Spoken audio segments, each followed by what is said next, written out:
من الشیطان الرجیم بسم اللہ الرحمن الرحیم الحمد للہ والصلاة علی اہلہا ما بعد فقط جی ناظرین گرامی، جیسا کہ آپ جانتے ہیں کہ ہماری اکثر گفتگو سوال و جواب پر ہوتی ہے، آج بھی ایک اہم سوال اور اس کا جواب لے کر آپ کی خدمت میں حاضر ہوا ہوں، جو کہ مومنین یہ پوچھا کرتے ہیں اور آج کے اس دور میں پوچھ رہے ہیں کہ پاکستان میں ایام محرم منایا جاتا ہے، شیعوں کے ہاں نظر و نیاز کا اہتمام ہوتا ہے، اور آج کل ایام فاطمیہ منایا جا رہا ہے، اس میں نظر و نیاز کا اہتمام کر رہے ہیں۔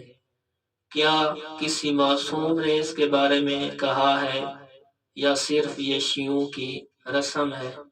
اور پوری دنیا میں شیعت کا مرکز ہے ایران، کیا ایران میں بھی ایام فاطمیہ منایا جاتا ہے اور نیاز کا اہتمام کیا جاتا ہے، یا صرف پاکستان میں موجود ہے؟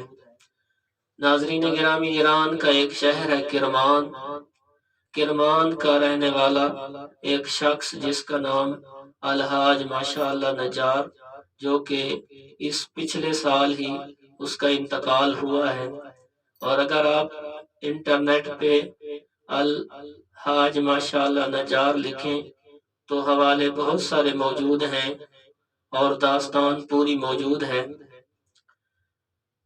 ان کے ہاں پوری دنیا میں کہیں بھی اتنا بڑا پروگرام مجلس کا اور نیاز کا نہیں ہوتا جتنا ان کے ہاں ہوتا ہے۔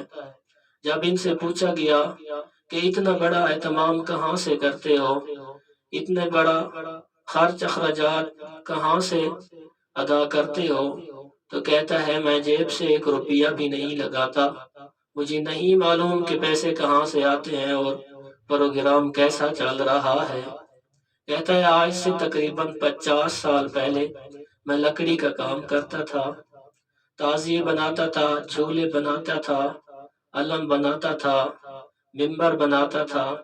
کہتا ہے میں بیمار ہو گیا، میری ایک بوڑھی ماں تھی، وہ مجھے ہسپتال لے گئی، ڈاکٹر نے جب دیکھا تو اس نے لا علاج کیا اور کہا کہ اسے گھر لے جاؤ، اسے چلنا پھرنا نہیں، اسے صرف آرام کی ضرورت ہے۔ تو میری بوڑھی ماں مجھے گھر لے آئی۔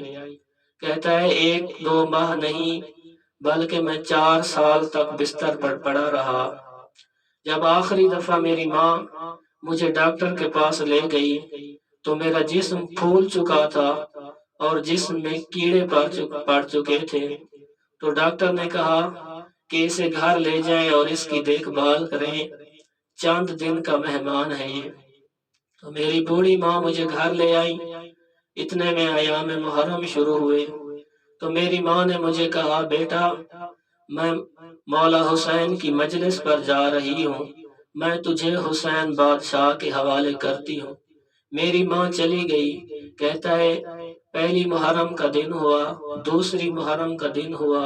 کہتا ہے جب 10 محرم کا دن ہوا تو میں نے کہا مولا حسین عاشورہ کا دن آ گیا ہے، آپ نے مجھے شفا نہیں دی، لوگ کیا کہیں گے کہ ایک حسین کا عاشق، حسین کا چاہنے والا بیماری بستر پر ایڑیاں رگڑ رگڑ کر مر گیا، تڑپ کر مر گیا۔ کہتا ہے مجھے شدید پیاس لگتی تھی تو مظلوم کربلا کی پیاس کو یاد کر کے میں روتا تھا، کیونکہ ڈاکٹر نے منع کیا تھا، میری ماں کو کہا تھا جب اسے حد سے زیادہ پیاس لگے تو ایک گیلا چمچ اس کو دینا۔ کہتا ہے 4 سال تک وہ پیاس میں چکھتا رہا، شدید بھوک لگتی تھی، پیاس لگتی تھی، برداشت کرتا رہا اور مظلوم کربلا کو یاد کر کے روتا تھا۔ کہتا ہے 10 محرم کا دن ہوا، میں یہ دعا مانگ رہا تھا کہ اچانک گھر کا دروازہ کھلا۔ کہتا ہے ایک انتہائی خوبصورت ترین شخص میرے گھر میں داخل ہوا، میں سمجھ گیا کہ میرے مولا حسین آئے ہیں۔ کہتا ہے کہ میرے مولا حسین میرے ساتھ آ کر بیٹھ گئے، مجھے کہا کہ ماشاءاللہ نجار کیا چاہیے؟ میں نے کہا مولا کچھ نہیں مانگتا آپ سے، آپ بہتر جانتے ہیں۔ کہتا ہے پہلے تو میں نابینا تھا، بول بھی نہیں سکتا تھا، سب رشتہ دار چھوڑ گئے تھے،